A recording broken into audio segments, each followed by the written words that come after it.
since we have this model which is unstable, that we can reach points where amino acids are right-handed or left-handed. So the question that we want to address then is that if this is the case, then in a system which has a spatial extent, how is it possible that at that end things will go such that we reach the left-handed state, and from there we reach the right-handed state? And the question is that what happens? Whether it is possible, we'll say will everything go directly to the left-handed state? Was it possible that somewhere we go to the left-handed and somewhere to the right-handed, and whether what happens when these things meet, and what's the final result? So, then maybe if this process takes long enough, then maybe we could have left and right-hand life forms coexisting at the same time. This is the question. Now, the relevant thing here is, from a physicist point of view, are the time scales. Now we obviously have several time scales to cover. Now, the one time scale is obviously the local rate. So if we start with the racemic mixture, how long does it take locally for this mixture to reach one of these states, this left-handed or right-handed homochiral states? So that's one time scale. Now, the other time scale is if we have a system that has this left-handed state over there, and right-handed over there, how long will it take for this whole system to reach the homochiral state? Or will it happen ever? Will it have a fixed state, or will these things coexist? So schematically, start with the box with racemic mixture. And I want you to know that so this goes to the left-hand state, or the right-hand state, or will this happen? And if this happens, will this happen? So in order to study that, we will look at the equations actually just showed to you. Before that, just to take a real-life example, Black Death, which happened in Europe, and there are some. It's in a book by Murray. What? The book is by Murray. Murray. Yeah.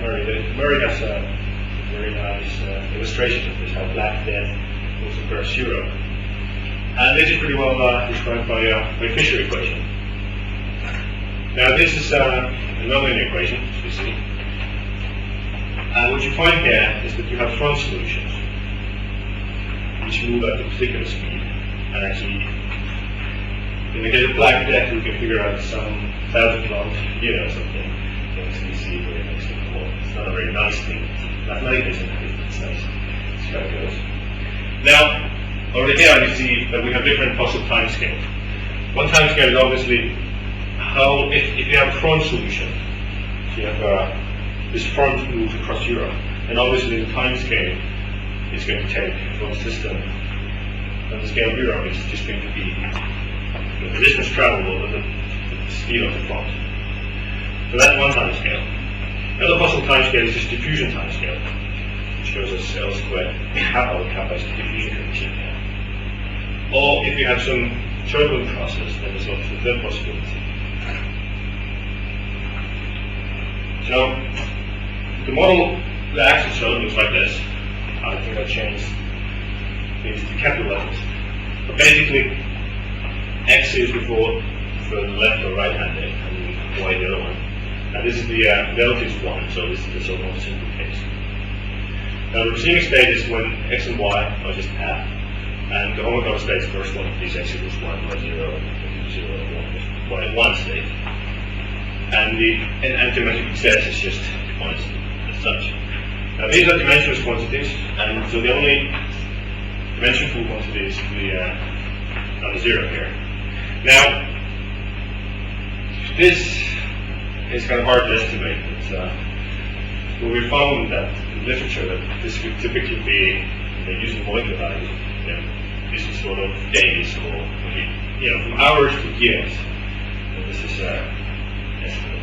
So this is a time scale of the local maximization process. How long in one place it will take to reach one of these left, right-hand states. So there's no spatial extent. This happens in one state, so these are only functions of time. So could I ask, how do you estimate that from literature? Taking the racemization and say that only backwards? We just looked at some biological processes, how long. Yeah, I mean, cell growth, for example, just to give an idea. Yeah. Oh, Yeah, this is Not better than that. not adequate anymore. Just adequate. We could look at real values, of course. So then, now the question here is, what happens when this thing happens in space? So in order to study that, we obviously have to put in the spatial dependence in the equation. So now, x and y are both dependent on time and also space, on location. And terms we add here are the diffusion term and the advection term. So that's the participant equations that we want to study. And again, we have possible timescales. We have point solutions. We might have diffusion timescale, turbulent timescales. So in order to answer that, we have to look at that. I'm just basically going to show you some pictures and videos. We'll look here whether there's advection there or not. So the first picture is going to be without any advection, meaning that. Oops. Okay. So initially, forget this term. I just put it that. So what's plotted here is this is 1 plus 1 dimensions. So this one spatial dimension in this time. And red is assuming, and this is left or right hand. So what you start with is assuming state here, and you put a small perturbation here, one in the direction of, say, left, and the other one in the direction of right. And then you see what happens. Notice you see that, so time goes here. So when you look at this slight excess here, you see it grows, so it reaches one state, and then it starts growing in space. So this just means that you have a small region with, say, left-handed excess, and then the region starts to grow into the receiving solution. The same as happens to the right. And obviously, from here you can see what's the velocity of this front moving into the receiving solution. What you find is that when they meet, further they come to a halt. You can see this is just a straight line. So when they meet, nothing happens. You take a cross section. So this is the cross section here, taking at the top, and just putting one of them. So this is the receiving state, one half. And this is the left hand, and this is right hand state. And you see that you have this nice front solution here. It's actually a hyperbolic tangent here. But then you have this very sharp transition from left to right handed. What you actually find is in 1 plus 1 dimensions, if you start with the box, you could receive solution with small perturbations on the box. And in one region will go left-handed, another one will go right-handed. And then this is relaxed, nothing happens, so it stays forever. There's no dynamics left. But this is only 1 plus 1.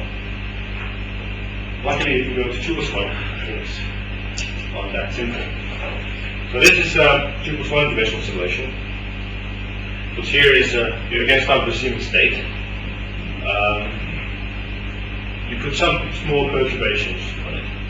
And then very quickly what happens is these states reach either left-handed or right-handed state. So this, what I'm showing here is a state where the relaxation from receiving has already happened. So this is already a left-handed state, and this is a right-handed state. And now, what we're seeing here is what happens when these things meet. As you can see, the gray area seems to be winning here. And when you look at this, study this a bit more carefully, you see that what determines the fate of a region here is the curvature, the local curvature. You can see here, this region of left-handedness is shrinking because of curvature. But the curvature is the one that's the determining factor here. And that also explains that if you only have one spatial dimension region, that's because there's no curvature, nothing happens, the front stop. But when you have more than one spatial dimension, you have curvature, which which means that these fronts will develop, and initially you will reach one of the states. Now, okay. Actually, there's another interesting thing. Now look at this very carefully. This is the geometric excess within the whole box. And if you see, it might be hard to see, but if you look carefully, you see that this is basically made of linear pieces. So this line is just curvature is made out of straight lines. And actually, when you compare this to this, you see that you can simply count how many regions you have here. And from that, you can determine the rate of change of the geometric excess. That's actually quite interesting, but let's not dwell on that. So, without advection, if you do this in 2-dimension or 3-dimension and study the rate of change in the geometric excess, you see that the time scale that determines it is given by L squared over kappa. As you can see, it's pretty much in a straight line. So those are the quantities that determine the time scale at which the box changes its homochromous state. And if you remember, when we had these lists of different possible time scales, this corresponds to diffusion. But this tells us that diffusion is the process that when you have no advection, diffusion is the process that determines the time scale in which the homochronization takes place. So it's diffusion and not, there's no form of propagation. Now the problem is that if you have diffusion, again, this is somewhat hand-waving, but molecular diffusion in, that's in air, this is in water. If you take this number, put the radius of the Earth here, and figure out the time scale, you find that you get several times the basic unit. So this is this is worrisome, then you would expect it to obviously have a left and right-handed light form. Or maybe, another way of thinking is, well, this is nice, because then maybe we had left-handed and right-handed at the beginning, and then something happened, and the other ones ate the other ones, whatever. But there's also the possibility of, what if we have a direction? What happened? And we'll find that things change quite dramatically. So, the direction means that we have that one extra term in the equation. And basically what we say is we put some flow into the system. I think you basically use 1 centimeter per second. And just to give you an idea what happens, I'll show you a video of it. Now we have the same plots here again, so we see these regions of grey and white, and so these correspond to the left and right states. But now the picture looks quite different. So now you have these elongated structures happening. You interpret it.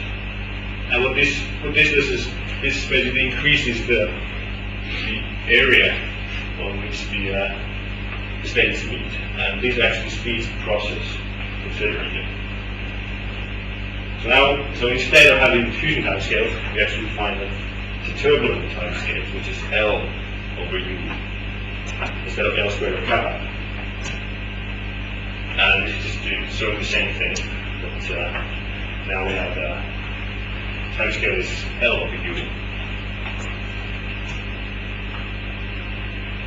And there's no diffusion. And I'll just show you a few simulations, which are done with the pencil code, which is the code for all your numerical needs. And you can check them out. Yeah. So this is a 2D simulation. So again, we have the left and right states, and you can see that. So again, this is the initial state, which is receiving with small fluctuations. And what you see is that very quickly it turns black or white. So it very quickly reaches the homochromous state. Then this takes a long time, and these fronts move very slowly. That's with no advection.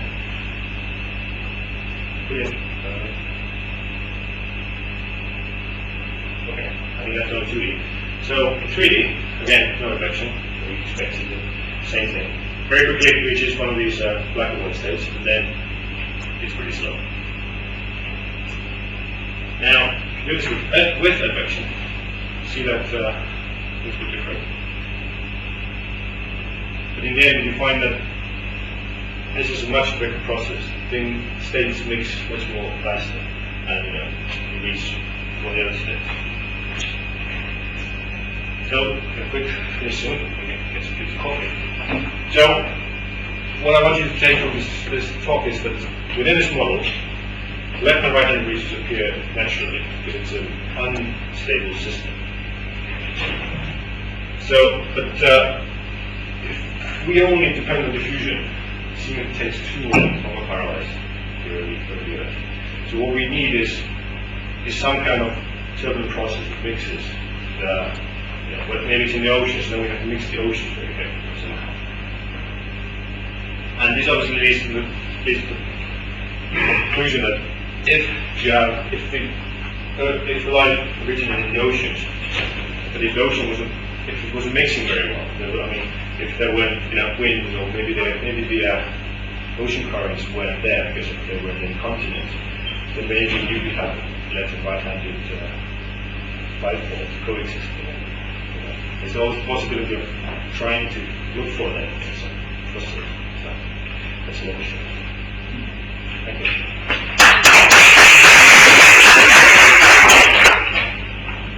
Questions or comments? Okay, so very nice mathematical model, but biologically completely impossible. So left and right-handed amino acids or sugars cannot coexist in the same ecosystem because they would be completely toxic to each other and they would not be able to exist in the same food chains. But they're spatially separated. Yeah, exactly. But yes, but then they have to have both their own ecosystem. This is a very complicated thing in the mix. Yeah, right. But the ecosystem itself has its own handedness. You know, kind of like having two separate ecosystems in the same space is kind of like, I think it is conceptually impossible. It's not in the same space. So it's, if the air is not moving, you have an ecosystem in the dark part of the room and another ecosystem in the light part of the room. Yes, but they would need to be separated in a way that the amino acids or the chemical components do not flow from one to the other. Yeah, but exactly, and eventually they do go from one to each other. Yeah, but so they cannot exchange any chemistry. They cannot interact. But what you're saying is that they will die on the boundary, right? Completely somehow divided by some barrier or this preventing exchange of chemicals. And that's exactly what he has shown, how the reaction on this barrier proceeds. What happens to the barrier? Will the barrier stay, or will it, one of the two has to die. Will the barrier move to the right or to the left? You don't know, unless you solve it. But then, maybe hypothetically, but in practical world, at least it would be very difficult to imagine such a barrier which would separate two very similar ecosystems which are just completely, well, might be similar but just completely toxic to each other. But think of hydrothermal vents in the ocean, in the North Atlantic ridge, right? And then where's the next one? What about some other? Where? In what? Gaseous. Gaseous, yes. So then you have these two different ecosystems. Yes, but they were fixed in the place, so they don't really kind of diffuse. Yes, exactly. And so they both will have the time to grow for the next 10,000 years. No? Well, maybe yes, but they. And then you wait another 100,000 years. You are kind of saying that they will coexist. Yeah. In the same space and time. Not in the same space and not, but at the same time, yes. But not in the same space. Yeah, okay. Okay. And then you wait maybe 500,000 years. And maybe then you don't have these strong impacts anymore. Maybe you even have some fossil records of the whole thing, of the two different things. And then you wait another time. What? Transport by evaporation and rain. Yes. And then you wait another 500,000 years, and by that time, one of the two will have died. Yeah, the thing is that there must be not even any chemical compounds left from the one to be transferred to the other. So there cannot be any Yeah, but it's destroyed. Someone will have it. It's destroyed. I mean, It has to be completely gone. what? It has to be completely destroyed. And that's the, And that's slow, yes, as you showed, it's a diffusive process. I mean, if it's slow and That's we why have, yes. I mean, and you say that it's impossible, then we have to think of, I mean, this is how we call it for the homochromatization. I mean, how do we then select the left hand? I mean, if it's polarization model goes like that, then it's very likely that we have different regions. But you could also change the model, because it is true that we are not modeling locally the fact that they are extremely toxic to each other. But you could change the model and have it three-dimensional with this effect in and see if the same dynamics appears. What do you mean by toxicity? That is what you say, that if you have even the smallest fraction of left-handed, they will also kill all the right-handed in that spot. So you can never have coexistence, and that is not included in the model. We have to admit Is that, no, is it measured? I mean, we know that, It completely stops polymerization if you have a running molecule there. yeah, but then that's of course you have to consider. If you have a mixture of the two, then you have instabilities there. So if you wait for a growth time, one of the lambda, then of course one of the two will grow locally. Indeed, they do kill each other, but at the end of it, only one of them will survive. That's the basic nature of the entire homochromatization model. Otherwise, you would not have any life whatsoever. But any chemical coexistence will be harmful. Like even if you're saying that the existence of either one kind of three-dimensional form and life form, but the presence even in minor amounts of the other one would be very harmful. And it would very much affect the population. Yeah, but not if Survival. Not if they have all of the related properties. But that is then getting very far from the life as it is now. Then Now we have life which is very very chaotic. simply, you have to go back to the very beginning. That's exactly what we're doing. Right? We are looking at the words between the P and A word, which is A chiral, and the P and A word, which is chiral. That's certainly very far. I mean, nobody has discussed this during this meeting yet. We have only discussed RNA word, which is chiral, which is very far today. So we are looking before that now.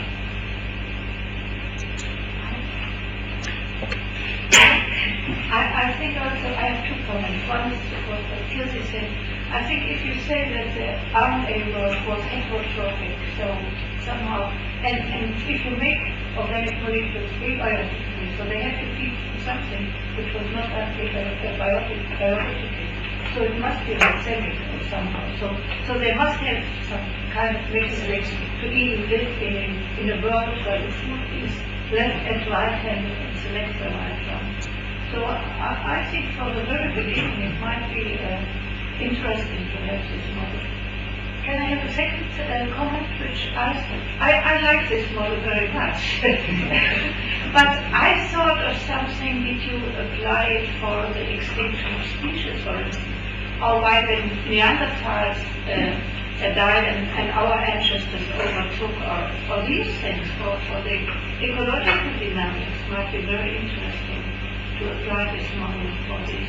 Or why if you transport a plant from Japan to Europe, it overgrows everything on the other side. So I think this model has a lot of potential in this economic, ecological dynamics. Has that been applied, or did you think of using it for that? But that's where you borrow the model, right? That's very important. I mean, in the case of the Black Death, of course, it's a thing where you have either life or death. I mean, there's no right and left-handed life. There's only life in any sense or death. So that we borrowed our model from that model, but of course we had to incorporate the full polymerization dynamics. Indeed, he explained the reduced model only, but we have done it also for the full model. And then we get the equation that we have done for the equation here. So in any physical system or new system, you have to think of the actual dynamics which is going on locally. So we don't know too much about population dynamics and also not the I population think the dynamics. very similar model has been applied to look at the spread of the new species that was introduced in Australia, for example. Because there's rather accurate data there on how this actually, the fronts of rabbits or whatever, so fronts. It's a front propagation. Yeah. Yeah. Okay, so this is the last. I think this is a relevant and realistic model and the results about the competitive chirality in the early stage of evolution. But I would say that the chirality is irrelevant to the question of what is life and how it arose, especially as to the universal phenomenon of life. But of course it is most relevant for biological life, because maybe precisely the effectiveness of the self-reproduction ability of left-handed or right-handed molecules determines how high the evolution can come on the basis of that kind of engine, chemical engine, because it is the Gibbs function which determines how efficient any engine can be, and it determines the level of evolution any life based on that engine can reach. And now in this model we have seen how the other one dies out on the very early level, while the other one can continue up to civilization.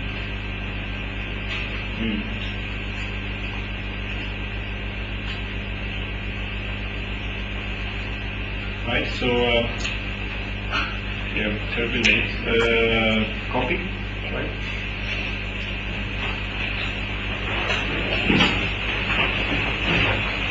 Here's some frequency of the two papers.